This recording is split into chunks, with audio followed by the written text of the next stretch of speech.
ಶಾಂತಿ. ನಿಧಾನವಾಗಿ ಎರಡು ಕೈಗಳನ್ನು ಮೇಲಕ್ಕೆ ಕಟ್ಟಿಕೊಂಡು ಜೋರಾಗಿ ಕೈಗಳಲ್ಲಿ ಈ ಬಿಸಿಯನ್ನು ನಿಧಾನವಾಗಿ ಕಣ್ಣುಗಳಿಗೆ ಕಾಣಿಸಬೇಕು. ಈಗ ಸ್ವಲ್ಪ ಜಾಗಿಂಗ್ ಮಾಡೋಣ. ಮಾಡಿದ ನಂತರ ಇವತ್ತಿನ ನಾವು ಯಾವ ರೋಗಕ್ಕೆ ಯಾವ ಆಸನಗಳನ್ನು ಮಾಡಬೇಕು ಅನ್ನೋದನ್ನು ಕಲಿಯೋಣ. ಇದಕ್ಕಿಂತ ಮೊದಲು ಸ್ವಲ್ಪ ಜಾಗಿಂಗ್ ಮಾಡೋಣ.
ಎಲ್ಲರಿಗೂ ನಮಸ್ಕಾರಗಳು. ನಾವು ನಿನ್ನೆ ಸ್ಟ್ರೋಕ್, ಯೋಗ ಫಾರ್ ಸ್ಟ್ರೋಕ್, ನಮ್ಮ ಮೆದುಳಿಗೆ ರಕ್ತ ಸಂಚಾರವನ್ನು ನಿಂತು ಬಿಡ್ತದೆ. ಅದನ್ನು ಯಾವ ಆಸನಗಳಿಂದ ನಿವಾರಣೆ ಮಾಡ್ಕೋಬೇಕು ಅನ್ನೋದನ್ನು ಕಲಿತೆವು. ಅದಕ್ಕಿಂತ ಮೊದಲ ಯೋಗ ಫಾರ್ ಥೈರಾಯ್ಡ್ ಅಂತ ಕಲಿತು, yoga for weight loss, yoga for back pain, yoga for gas problem, yoga for sugar, migraines, kidney stone ಬಗ್ಗೆ, ಹಾರ್ಟ್ ನಮ್ಮ ಹೃದಯ ಆಟದ ಬಗ್ಗೆ, ಕ್ಯಾನ್ಸರ್ ಬಗ್ಗೆ, ಅಸ್ತಮಾ ಬಗ್ಗೆ, ಶಿರಾಕಕ ಬಗ್ಗೆ, ಟ್ಯೂರಿಕ್ ಕ್ಲಾಸಸ್ ಬಗ್ಗೆ, ಈಗ ಪೂರೈಕೆ ಅನ್ನ ಯೋಗ ಫಾರ್ ಸ್ಟ್ರೋಕ್ ಅನ್ನ ನೀನೆ ತಂತು. ಇವತ್ತ ಏನು ನೋಡಿದ್ರೆ ಯೋಗ ಫಾರ್ ಪಾರ್ಕಿನ್ಸನ್, ನರಮಂಡಲದ ಕಾಯಿಲೆಗಳ ಕುರಿತು ಸ್ವಲ್ಪ ತಿಳ್ಕೊಂಡು ಅದಕ್ಕೆ ಯಾವ ಆಸನಗಳಿಂದ ಅದನ್ನು ನಾವು ನಿವಾರಣೆ ಮಾಡ್ಕೋಬೇಕು ಅನ್ನೋದನ್ನು ಕಲ್ತ್ಕೊಳ್ಳೋದು. ಯೋಗ ಫಾರ್ ಪಾರ್ಕಿನ್ಸನ್, ನರಮಂಡಲದ ಕಾಯಿಲೆ ಅಂತಾರೆ. ಪಾರ್ಕಿನ್ಸನ್ ಕಾಯಿಲೆಯು ನರಮಂಡಲದ ಒಂದು ಕಾಯಿಲೆಯಾಗಿದ್ದು, ಇದು ಮೆದುಳಿನ ಡೋಪಮೈನ್ ಉತ್ಪಾದನೆಯಲ್ಲಿ ಇಳಿಕೆಯಿಂದ ಉಂಟಾಗುತ್ತದೆ. ಇದರ ಮುಖ್ಯ ಲಕ್ಷಣಗಳೆಂದರೆ ನಡುಕು, ಮೈ ನಡುಕದ, ಸ್ನಾಯುಗಳು ಬಿಗಿತಾಗ್ತವ ಮತ್ತು ಚಲನೆಯ ವೇಗ ನಮ್ಮ ನಡೆಯುವಂಥದ್ದು ಕಡಿಮೆಯಾಗುವುದು. ಈ ಕಾಯಿಲೆ ಕಾಲಾಂತರದಲ್ಲಿ ಹೆಚ್ಚುತ್ತಾ ಹೋಗ್ತದೆ ಮತ್ತು ಇದು ನಡಿಗೆ, ಮಾತನಾಡುವಿಕೆ, ಮಾತುಗಳು ತೊದಲು ಬದಲಿಸುವ ಮತೋಲನ ಆಗ್ತದೆ. ಮನಸ್ಥಿತಿ ಮತ್ತು ನಿದ್ರೆಯ ಮೇಲೂ ಪರಿಣಾಮ, ಕೈಗಳೆಲ್ಲ ನಡಗಕ್ಕೆ ಬರ್ತಾವೆ. ಏನಾದ್ರು ಕೊಡ್ಬೇಕಾದ್ರೆ ಕೈ ನಡೀತಾವೆ. ಇದಕ್ಕೆ ಪಾರ್ಕಿನ್ಸನ್ ಕಾಯಿಲೆ ಎಂದರೆ ಅಂತ ಒಂದು ಈ ಕಾಯಿಲೆಯ ಮುಖ್ಯ ಲಕ್ಷಣಗಳ ಬಗ್ಗೆ ಹೇಳಿದ್ದೀನಿ ನಾನು. ಅದಕ್ಕೆ ಇದು ಭಾಳ ಜೀರ್ಣಕ್ರಿಯೆಯನ್ನು ಮ್ಯಾಗೂ ಪರಿಣಾಮ ಬೀರ್ತದೆ, ಸರಿಯಾಗಿ ಡೈಜೆಷನ್ ಆಗೋದಿಲ್ಲ. ಈ ನಿಖರವಾದಂಥ ಈ ಹೆಚ್ಚಿನ ಪ್ರಕರಣ ಕಾಯಿಲೆ ನಿಖರವಾದಂಥ ಕಾರಣಗಳು ತಿಳಿದಿಲ್ಲ. ಇದು ಭಾಳಷ್ಟು ಆನುವಂಶಿಕವಾಗಿಯೂ ಬರಬಹುದು, ಪರಿಸರದ ಅಂಶಗಳ ಮೇಲೂ ಇದು ಬರಬಹುದು. ಅದಕ್ಕೆ ಇದಕ್ಕೆ ಸಾಕಷ್ಟು ಔಷಧಗಳು ಸಿಗ್ತಾವೆ. ಆದರೂ ಇದು ಬರದಂತೆ ನಾವು ಮಾಡಬೇಕಾದ್ರೆ ಏನು ಮಾಡಬೇಕು? ಅದಕ್ಕೆ ಯೋಗದಿಂದ ನಾವು ಕಲಿಯಬಹುದು.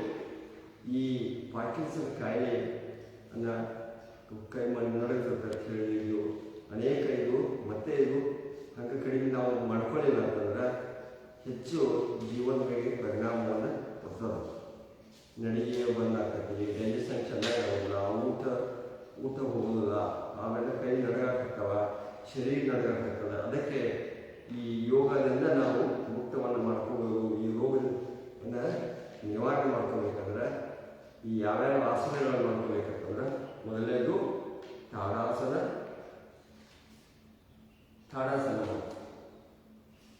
ಈ ಪಾರ್ಕಿನ್ಸನ್ ಕಾಯಿಲೆಗೆ ತಾಡಾಸನ ಹೇಗೆ ಈ ರೀತಿ ಸಮಸ್ಥಿತಿಯಲ್ಲಿ ನಿಲ್ಲುವುದು.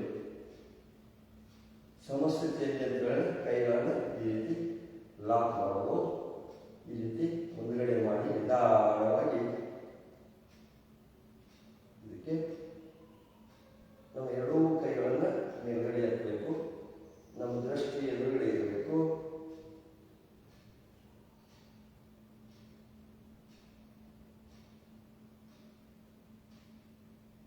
ಎರಡೂ ಹಿಂಬುಗಳು ಮೇಲ್ಗಡೆ ಎತ್ತಬೇಕು.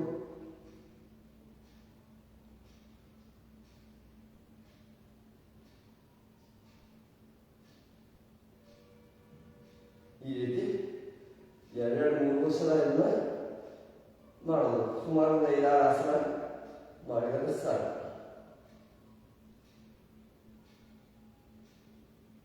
ಇದು ತಾಡಾಸನ. ತಾಡಾಸನ ಅಂದರೆ ವೃಕ್ಷಾಸನ ಮಾಡೋದು. ವೃಕ್ಷಾಸನ ಅಂತಂದ್ರೆ ಎಡಗಾಲನ್ನು ಎತ್ತುವುದು, ಬಲ ತೊಡೆಯ ಇಡುವುದು. ಈ ರೀತಿ ನಿಧಾನವಾಗಿ ಎರಡೂ ಕೈಗಳನ್ನು ಮೇಲ್ಗಡೆ ಎತ್ತುವುದು.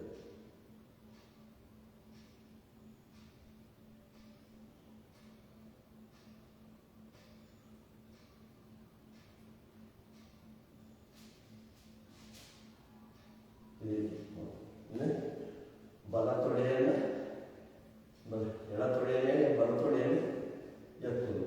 ಈ ರೀತಿ ನಿಧಾನವಾಗಿ ಮೊದಲು ನಿಧಾನವಾಗಿ ಮತ್ತು ಹೊಸದಾಗಿದ್ದವರು ಗೋಡೆ ಹೆಚ್ಚು ಮಾಡಿದ್ರು ನಡೀತದೆ.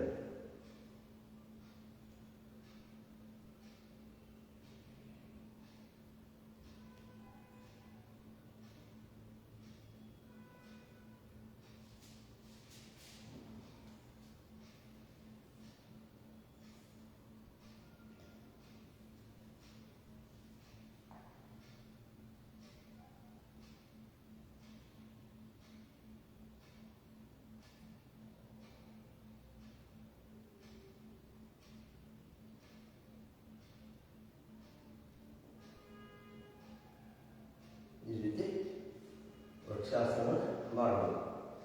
ಆನಂತರ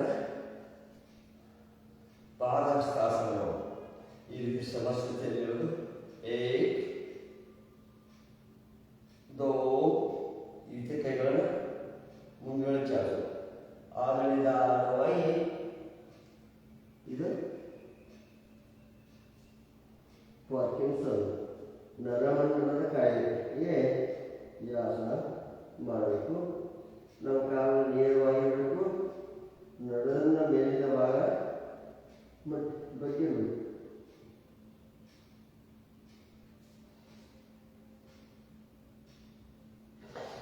ಈ ರೀತಿ ಪಾದಹಸ್ತಾಸನ ಮಾಡೋದು. ಇನ್ನು ಅರ್ಧ ಚಕ್ರಾಸನ ಈ ರೀತಿ ಮಾಡೋದು.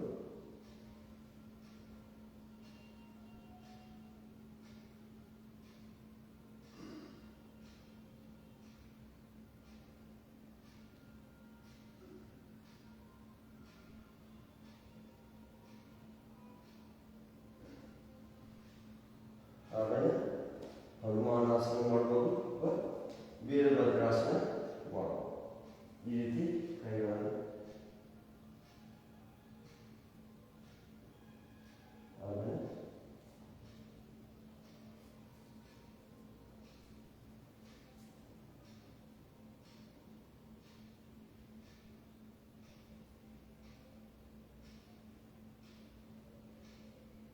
ಈ ರೀತಿ ರಿವರ್ಸ್.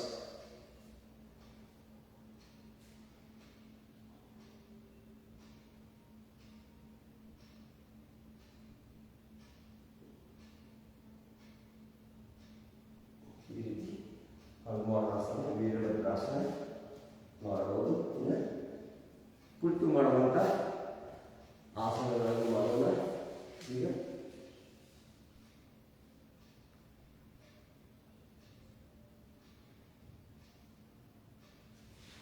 ಈಗ ನಾವು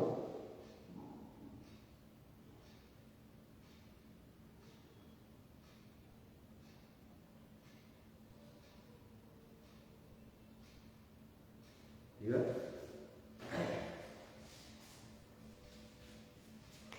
ವಜ್ರಾಸನ ಕುರಿತು ಬಾಲಾಸನ ಮಾಡೋದು.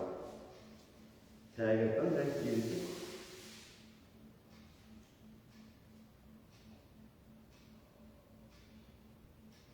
ಬಾಲಾಸನ ಮಾಡಬಹುದು. ಮತ್ತೆ ಮಾರ್ಜಾಲಾಸನ. ಮಾರ್ಜಾಲಾಸನ ಅಂತಂದ್ರೆ ಈ ರೀತಿ ಕೈಗಳನ್ನಿಡುವುದು. ಬೆಕ್ಕಿನ ಮೇಲೆ ಈ ರೀತಿ ಮಾಡಿ ಆಮೇಲೆ ಪೂರ್ಣ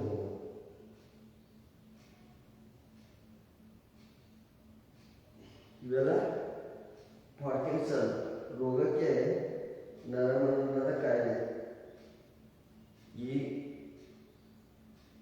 ಇದಕ್ಕೆ ಈ ಆಸನಗಳನ್ನು ಮಾಡಬಹುದು.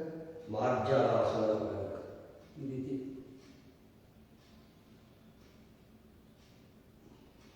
ಹೊಟ್ಟೆಯನ್ನು ಕೆಳಗಡೆ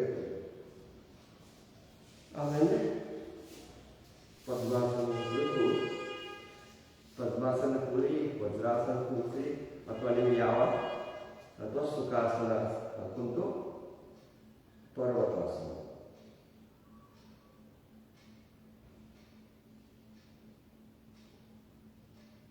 ಈ ರೀತಿ ಪರ್ವತಾಸನಗಳನ್ನು ಮಾಡುವುದು. ಮತ್ತು ಶಲಭಾಸನ.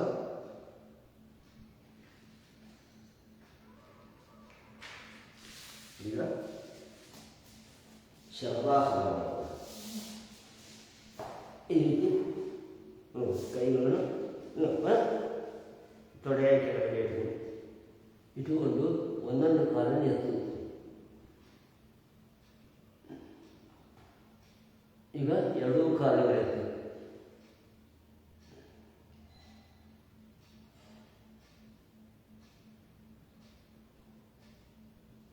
ಈ ರೀತಿ ಶಲಭಾಸನ ಮಾಡಬಹುದು.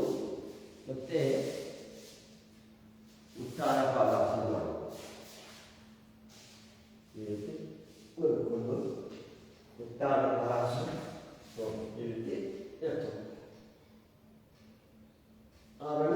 ಅರ್ಧ ಹಲಾಸನ.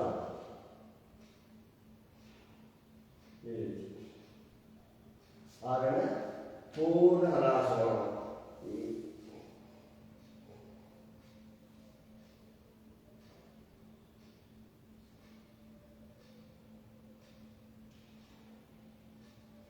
ಈ ರೀತಿ ಪವನ ಮುಕ್ತಾಸನ. ಈ ರೀತಿ ಆಸನಗಳನ್ನು ಮಾಡಬೇಕು. ಆಮೇಲೆ ಸೇತುಬಂಧಾಸನ ಮಾಡಬೇಕು, ಅರ್ಧ ಹಲಾಸನ.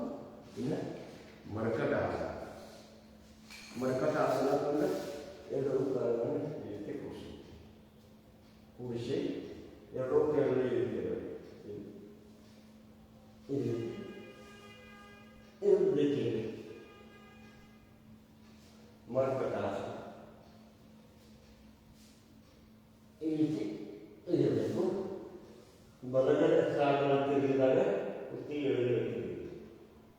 ಇದನ್ನು ಮಾಡೋದ್ರಿಂದ ಪಾರ್ಕಿನ್ಸನ್ ನರಮಂಡಲ ಕಾಯಿಲೆ ಹಾಗೂ ಕಂಪ್ಯೂಟರ್ ಕುಂತು ಕೆಲಸ ಮಾಡೋರಿಗೆ ಇದರಲ್ಲಿ ಎರಡು ಕಾಲ. ಇನ್ನೊಂದು ಕಾಲುಗಳು ಸ್ವಲ್ಪ ಮಾಡಿ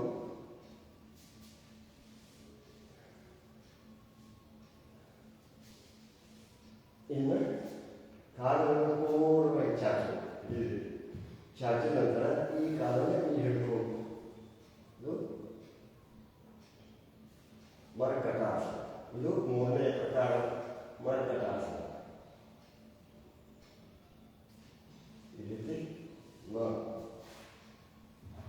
ಆಮೇಲೆ ಪವನ ಮುಕ್ತಾಸನ ಮಾಡಬಹುದು.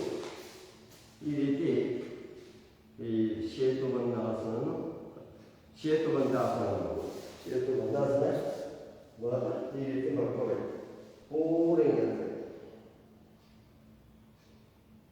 ಆನಂತರ ಕೈಗಳನ್ನು ಈ ರೀತಿ ಮಾಡಬೇಕು.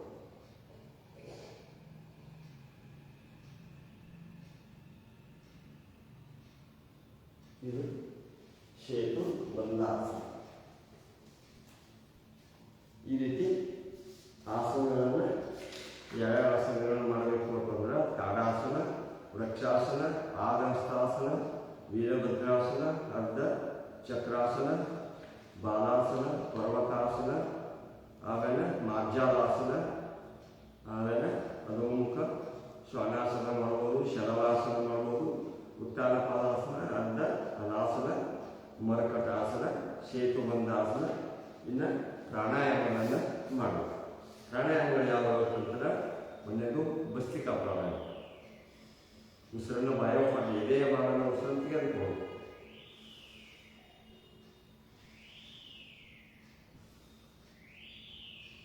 ಉಸಿರು ತೆಗೆದುಕೊಳ್ಳೋದು, ಎದೆಯ ಭಾಗನ ಉಸಿರು ತೆಗೆದುಕೊಳ್ಳೋದು, ನಿಧಾನವಾಗಿ ಬಿಡೋದು. ಉಸಿರನ್ನು ತೆಗೆದುಕೊಳ್ಳುವ ಮುಂದೆ ಓಂ ತೆಗೆದುಕೊಳ್ಳೋದು, ಬಿಡು ಮುಂದೆ ಓಂ ತೆಗೆದುಕೊಳ್ಳಬೇಕು. ಉಸಿರಾಟದ ಭಸ್ತ್ರಿಕಾ ಜೊತೆ ಧ್ಯಾನವನ್ನು ಮಾಡಬೇಕು. ಆನಂತರ ಒಂದು 5 ಸಲ ಅಂತ ಒಂದು 5 ನಿಮಿಷ 10 ನಿಮಿಷ ಮಾಡಿ ಈ ಸೂಕ್ಷ್ಮ ವ್ಯಾಯಾಮಗಳನ್ನು ಈ ರೀತಿ ಮಾಡಬೇಕು. ಆಮೇಲೆ ಕೈಗಳನ್ನು ತಿಳಿಸಿ ಆಮೇಲೆ ನೀವು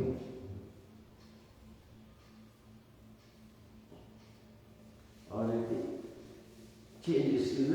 5 ಸಲ 10 ಸಲ ಮಾಡಬೇಕು. ಆಮೇಲೆ ಕಪಾಲಭಾತಿ ಮಾಡಬೇಕು. ವಾಯುಮುದ್ರೆಯಲ್ಲಿ ಕೂತಿರಬೇಕು. ಹೊಟ್ಟೆಯಿಂದ ಉಸಿರು ಹೊರಗಡೆ ಹೋಗಬೇಕು. ಉಸಿರ ಬಿಡುವಷ್ಟ ತೆಗೆದುಕೊಳ್ಳಾಗಿಲ್ಲ. ಆಟೋಮೆಟಿಕ್ ಆಮೇಲೆ ಉಸಿರ ಒಳಗಡೆ ಬರ್ತದೆ.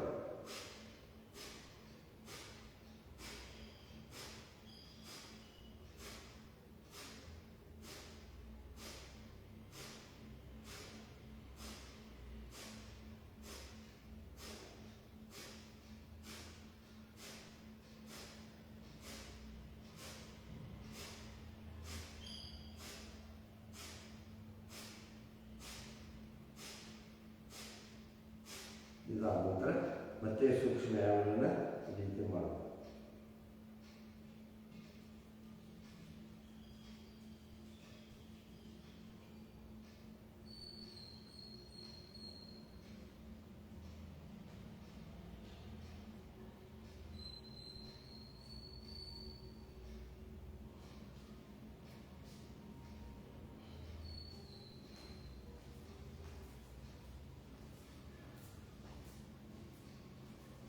ಈ ರೀತಿ ಮಾಡಬೇಕು. ಇನ್ನು ಅಲೋಮ್ ವಿಲೋಮ್, ಎಡಗಡೆಯ ಉಸಿರನ್ನು ಬಲಮೂಗನ್ನು ಮುಚ್ಚೋದು, ಉಸಿರನ್ನು ತೆಗೆದುಕೊಳ್ಳೋದು, ಮತ್ತೆ ಹಾಗೆ ಎಡಮೂಗನ್ನು ಬಂದ್ ಮಾಡೋದು, ಆಮೇಲೆ ಉಸಿರನ್ನು ಬಲಗಡೆ ಬಿಡೋದು, ಬಿಟ್ಟ ನಂತರ ಮತ್ತೆ ಖಾಲಿ ಹೊಟ್ಟೆ ನಿಲ್ಲಿಸೋದು, ಮತ್ತು ಬಲಗಡೆ ಉಸಿರನ್ನು ತೆಗೆದುಕೊಳ್ಳೋದು.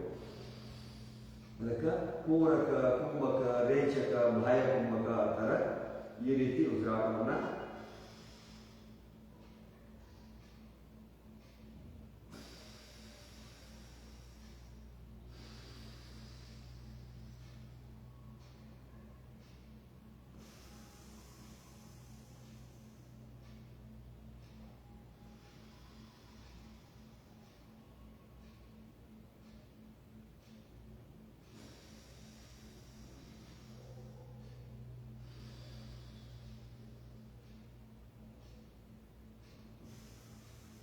ಈ ರೀತಿ ಮಾಡಿದ ನಂತರ ಸೂಕ್ಷ್ಮ ವ್ಯಾಯಾಮಗಳನ್ನು ಕಾಲನ್ನು ಎತ್ಕೊಂಡು ಸ್ವಲ್ಪ ಈ ರೀತಿ ಅಭ್ಯಾಸೋದು,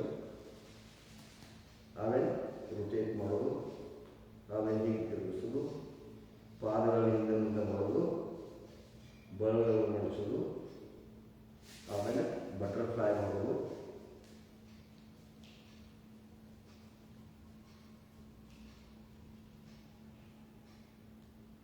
ಆಮೇಲೆ ಎರಡೂ ಕಾಲಗಳನ್ನು ಸಂಖ್ಯೆಗಳು ಅಗಲ ಮಾಡೋದು. ಈ ರೀತಿ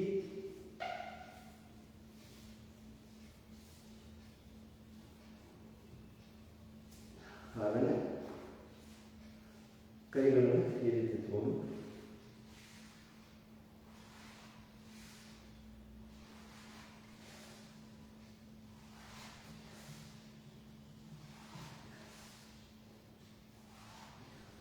ಈ ರೀತಿ ಮಾಡಿ ಈಗ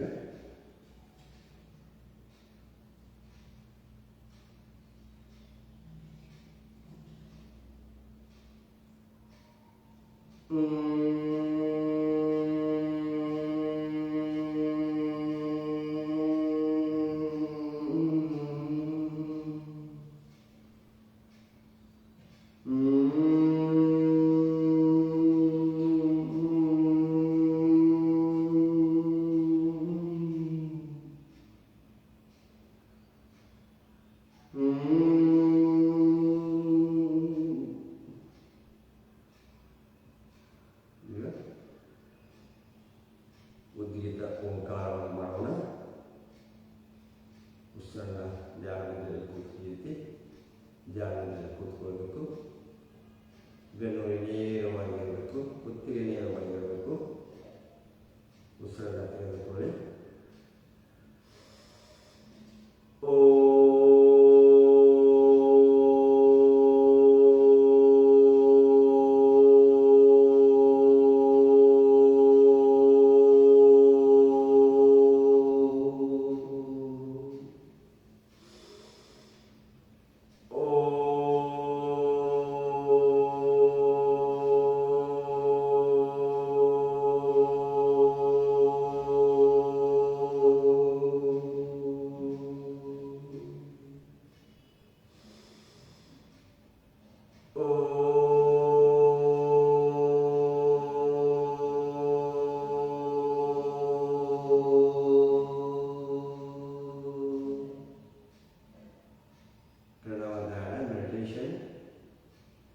ನಿಮ್ಮ ಮನಸ್ಸು ಉಸಿರಾಟದ ಕಡೆ ಇರಲಿ.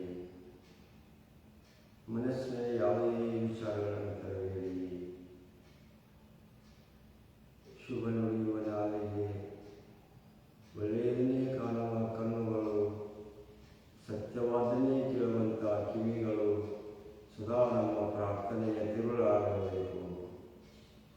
ಹೇ ಪರಮಾತ್ಮ, ಹೇ ದಯಾಳು, ನಿನ್ನದೇ ಸಕಲ ಪ್ರಾಣಿ ನಮ್ಮೆಲ್ಲರ ಮೇಲಿರಲೆಂದು ಮನಸ್ಸಿನಲ್ಲಿ ನಾವೆಲ್ಲರೂ ಪ್ರಾರ್ಥನೆಯನ್ನು ಸಲ್ಲಿಸೋಣ. ನಿಧಾನ ಎರಡು ಕೈಗಳನ್ನು ಜೋಡಿಸಿ,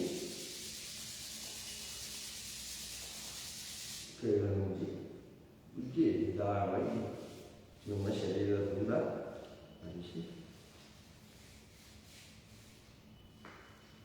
ನಾವು ಈಗ ಅನುಭವಿಸಿ ಶಾಂತಿ ಪಾಠವನ್ನು ಹೇಳೋಣ.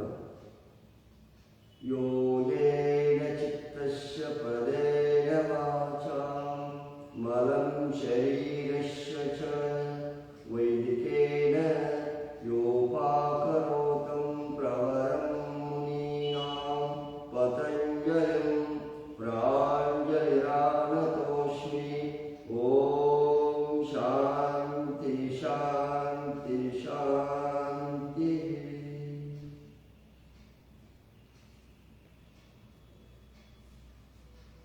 ನಾವು ಇವತ್ತು ಏನು ಕಲಿತು ಅಂದ್ರೆ ಪಾರ್ಕಿನ್ಸನ್ ನರಮಂಡಲದ ರೋಗದ ಬಗ್ಗೆ, ಅಂದ್ರೆ ನರಮಂಡಲದ ಕಾಯಿಲೆ, ಬ್ಲಡ್ ಸರ್ಕ್ಯುಲೇಟರ್ ನರಮಂಡಲಕ್ಕೆ ಆಗದೇ ಇರೋದ್ರಿಂದ ಕೈ ನಡುಕುಗಳಾಗ್ತಾವ, ಶರೀರ ನಡುಕದ, ನಮ್ಮ ನಡಿಗೆ ಕಡಿಮೆ ಆಗ್ತದೆ, ಊಟ ಚೆನ್ನಾಗಿ ಆಗೋದಿಲ್ಲ, ಡೈಜೆಷನ್ ಆಗೋದಿಲ್ಲ, ಇವೆಲ್ಲ ಕಾಯಿಲೆಗಳು ಬರಲಿಕ್ಕೆ ಪ್ರಾರಂಭ ಆಗ್ತವೆ. ಅದಕ್ಕೆ ನಾವು ಯಾವ ಆಸನಗಳು ಮಾಡಬೇಕನ್ನೋದು ಇವತ್ತು ಕಲಿತು ಮತ್ತೆ ನಾಳೆ ಹೊಸ ರೋಗಕ್ಕೆ ಯೋಗಾಸನಗಳನ್ನು ಕಲಿಯೋಣ. ಯೋಗ ಫಾರ್ ಕಾನ್ಸೆಪ್ಷನ್, ಮಲಬದ್ಧತೆ. ಯೋಗದ ಮಲಬದ್ಧತೆ ಭಾಳಷ್ಟು ಮಂದಿಗೆ ತೊಂದರೆಗಳಿರ್ತಾವೆ. ಮಲಬದ್ಧತೆ ಚೆನ್ನಾಗಿರಲಿಲ್ಲ ಅಂದ್ರೆ ಮೂರು ವ್ಯಾಧಿ ಆಗ್ತದೆ. ಬ್ಲಡ್ ಬೆಳಕಾಗ್ತದೆ, ಮೊಳಕೆ ಹೊಡಿತಾವೆ. ಅದಕ್ಕೆ ಯಾವ ಆಸನಗಳನ್ನು ಮಾಡಬೇಕು ಅನ್ನೋದನ್ನು ನಾಳೆ ಕಲಿಯೋಣ. ದಯವಿಟ್ಟು ಯಾರಿಗೆ ಮೂರು ವ್ಯಾಧಿ ಇದೆ ಅವರು ಈ ಆಸನಗಳನ್ನು ನಾಳೆ ತಪ್ಪದೇ ನೀವೆಲ್ಲರೂ ಅಟೆಂಡ್ ಆಗಿ. ವಿಶೇಷ ಭಾಳಷ್ಟು ಮಂದಿ ಮೂಲ ವ್ಯಾಧಿ ಆಪರೇಷನ್ ಮಾಡಿದ್ದಾರೆ ಅಂದರೆ ಊಟ ಮಾಡೋಕ್ಕೆ ಹೆದರ್ತಾರೆ, ಸಂದಾಸ ಹೆಂಗೆ ಬರ್ತೈತೆ ಅನ್ನೋದು ಗೊತ್ತಾಗಂಗಿಲ್ಲ. ಭಾಳಷ್ಟು ಮಂದಿಗೆ ತಿನ್ನಿಗೆ ಸಂದಾಸ ಮಾಡ್ತಿರ್ತಾರೆ. ಯಾಕೆ ಅದನ್ನು ಮಾಡಬೇಕು, ಎಂಥ ಆಸನಗಳನ್ನು ಮಾಡಬೇಕು ಅನ್ನೋದನ್ನು ನಾಳೆ ನಾವೆಲ್ಲ ಕಲಿಯೋಣ. ಮಲಬದ್ಧತೆಗೆ ಮೂಲವ್ಯಾಧಿ, ಬ್ಲಡ್ ಸೋರುವುದು, ಮೊಳಕೆ ಹೊಡಿತವ. ಅದಕ್ಕೆ ನಾವು ಯಾವ ಆಸನಗಳನ್ನು ಮಾಡಬೇಕು ಅನ್ನೋದನ್ನು ನಾಳೆ ಕಲಿಯೋಣ. ಭಾಗಿಯಾದಂಥ ಎಲ್ಲ ಯೋಗ ಬಂಧುಗಳಿಗೆ ತುಂಬ ಧನ್ಯವಾದಗಳು. ಶೇರ್ ಮಾಡಿ ಮತ್ತು ಲೈಕ್ ಮಾಡಿ ಮತ್ತು ನಿಮ್ಮ ಆತ್ಮೀಯರಿಗೆ ಈ ರೋಗ ನಿವಾರಣೆ ಮಾಡುವಂಥ ಆಸನಗಳನ್ನು ಎಲ್ಲರೂ ಕಲಿಯಲಿಕ್ಕೆ ಅವರ ಆರೋಗ್ಯವಾಗಿರಲಿ ಅಂತ ನಾವೆಲ್ಲ ಒಂದು ಅವರಿಗೆ ತಿಳಿಸಿ ಆ ಒಂದು ಉಪಕಾರವನ್ನು ಮಾಡಿರಿ ಅಂತ ಹೇಳ್ತಾ ಇವತ್ತಿನ ಯೋಗವನ್ನು ಮುಕ್ತಾಯ ಮಾಡೋಣ. ಎಲ್ಲರಿಗೂ ಧನ್ಯವಾದ.